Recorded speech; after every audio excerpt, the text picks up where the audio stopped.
Mad Max Fury Road is directed by George Miller and stars Tom Hardy, Charlize Theron, Nicholas Hoult, and Hugh Keenes-Byrne, whose name I was almost guaranteed to pronounce incorrectly. It is the fourth Mad Max film and comes 30 long years after the third film, Beyond Thunderdome. It very much continues the themes of the first three films, especially the second and the third, as you are thrust straight back into this post-apocalyptic environment, and it is very much centered around cars and carnage. Max becomes somewhat unwittingly involved in a woman called Furiosa's plan to rescue the five wives of Immortan Joe, their husband slash keeper, and also the ruler and dictator of a place called the Citadel. Once Immortan Joe finds out what Furiosa has done and is trying to do, he brings all hell down upon her, and we have our film. One of the most spectacular and insane car chases you will ever see. Now, the first three Mad Max films are all cult films, especially the first one. It was made for about £2.50, or since it's Australian, $2.50. But even though they have strong cult followings, they never expanded into the mainstream. This film needs to change that. Firstly, because it is a blockbuster, it has a lot of money and a lot of marketing behind it, but also, and very much most importantly, because it's fucking brilliant. Fury Road is absolutely amazing. It is roughly 2 hours long and it never, ever lets up on the action. It is one of the best action films that has ever been made. Tom Hardy as Max is very stoic, which works well with the character, and is borderline monosyllabic at the start of the film. He looks kind of like a hobo as well, to be honest. But he has a very hard act to follow. Mel Gibson is iconic as Mad Max. He is one of the roles he is most synonymous with.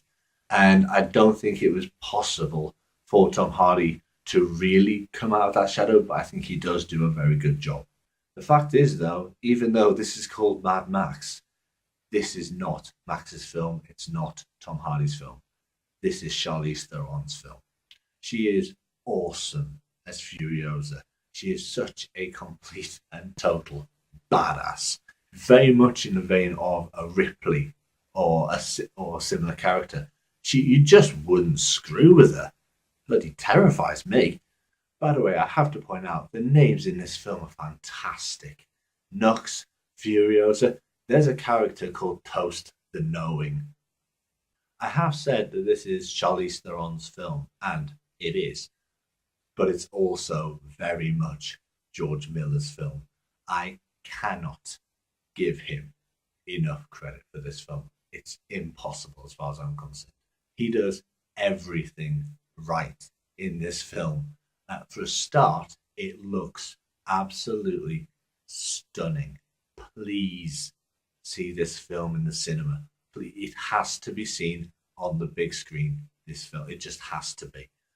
If possible, see it in IMAX. I know it's more expensive. I know there's an availability issue. I'm lucky I live close to an IMAX screen. But this film was made for IMAX. There are certain scenes which are truly breathtaking how amazing they look. The other thing that I really liked about the directing was the fact that George Miller is really clever in this film. He sets up the world you are back into in about 10 minutes. He gives you 10 minutes, I would say, of nothing too mental is happening so far. We even have a car chase in the first minute or so, but it's nothing too mental, and then all hell breaks loose. But in that 10 minutes and throughout the film, just dotted here and there, you have all the exposition you could ever need for it. You know what's happening, you know why it's happening. It's all done subtly, it's not in your face, but it's done quickly, it's done well, and then you get into the action. The other thing I have to mention is the score, because it's superb. It fits the film perfectly. You've got these massive guitars going, you've got all the percussion going. The fact that it also gives them an excuse to have the guy in the red romper suit that everyone's seen in the trailer, who is busy playing Chugga Chugga Metal riffs and having flames shoot out of his guitar because he is apparently auditioning to be a member of Rammstein. Hey, I'm not going to complain. Rammstein are awesome and he was awesome. There's really not a lot else I can say about this film. Just go and bloody see it.